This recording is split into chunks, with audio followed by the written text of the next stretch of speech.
No meter, no problem. For maybe a month, maybe a little more, I was shooting this camera because as I've spoken about, my 28mm broke. And I don't have an everyday lens, another everyday carry lens for my digital camera and my f3, which I use. So I thought, well, you know what, I'm going to use this, be a little break, like shooting colour, shooting 40mm, shooting rangefinder. It's going to be a little treat. Now this has a light meter on it, an external light meter, but the batteries are dead. And I wasn't going out of my way to replace the batteries because, you know what, I just didn't go out of my way to replace the batteries. That's what happens sometimes in life. I can't be fucked, there's other things going on. So I thought, I'm going to try and piss in the wind here.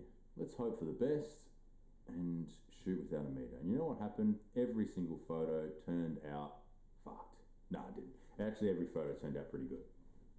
Every photo seemed to be metered correctly, which was a nice little pat on the back to me for, you know. I use the meter in the F3 all the time. I never use like the auto shutter aperture priority mode on it. I just always shoot it in manual.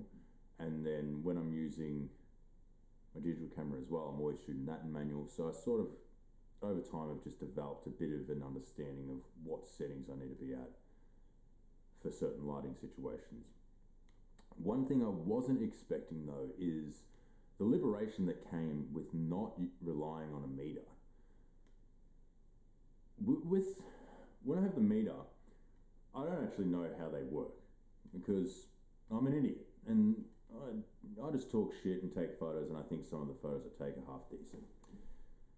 But I don't have the attention span to go into how, you know, the ones and zeros happen, you know, the nitty gritties, the AB, you know, atoms just reacting and light and all that jazz. I just look at the numbers and I think they're pretty close to what they should be through trial and error.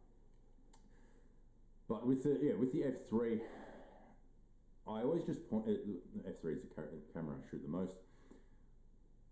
When I'm using the meter, I'll point to what area I want to be metered correctly, how meters work. I think, I don't know, tell me I'm wrong, tell me I'm right. But I just point to the area where I want to expose correctly and then make the adjustment as needed. Usually I'll like set it as I've seen, like before I pull the camera up to my eye, I'll adjust the lens or adjust the shutter to what I think it's going to be. It's usually pretty close. The problem is there when I pull up the camera, depending on if it's tricky lighting situations, like there's like a fair bit, it's pretty dynamic. The meter will be bouncing up and down, like saying to make an adjustment, and then I'm not confident in which setting to put it on. I get pretty close, like the photo turns out alright, but in the moment, there's a little micro exchange going on where I'm just like, well, I don't know exactly if this is the right thing to meter for, and then that's just the process that I go through.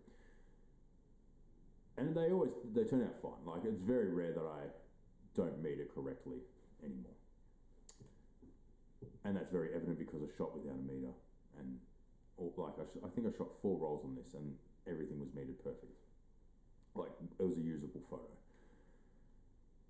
The beautiful thing about that, not having the meter though, is it eliminated that process. It was just like, I'd look at the scene and I'm like, I think it's a much more like, it was a rougher way of metering because it's just my eye looking at the scene. I'm like, I think that's right. But when I'm it was shooting black and white film as well. But when I took the photos, like, there was that process of shooting. There was no like, oh, have I metered correctly and making adjustments. It was just like, I made the adjustments on the camera and then I'd pull it up to my eye and then shoot. So it removed a very small barrier that I noticed that's a barrier that I didn't notice was a barrier. So that barrier is now an obvious barrier. So when I've been back shooting my F3, I've noticed it's a slight distraction to when I'm shooting. Rather than just trusting my eye, that I've learned is dialed in to the lighting conditions, I'm relying on the meter. And it is good to rely on a meter, especially for professional shoots as well. Like, I'm not going to get rid of my f3 because, you know, I love it, but just that meter and shooting, when I'm shooting for a client as well, I'm going to take that extra care. I'm more talking about just for everyday life, just picking up the camera and shooting it. It's made me feel the need to get a fully manual, no meter camera, just for that full nakedness. It's exhilarating. You know, who would have thought it could be so freeing? But, you know, less, like they say, less is more. And it was just one of those situations where I'm like, I just feel like I've just got shooting much more carefree, not carelessly, because I was still caring, but it was much more carefree in what I was shooting. And as I said, the photos turned out great. If this had a 28 on it, I'd be much more inclined to carry this more often. I mean, I say that, it's not quite as nice to use. You know where I'm getting. I want to go get one. We all want to go get one. But now I feel the need to get one even more, just because it was fucking fun not having a meter. So anyway, we'll see how things go in time. Might pick up, yeah, nice German-made rangefinder. Who's to say? Anyway, thanks for today, fellas. Godspeed. Like and subscribe. No meter, no problem.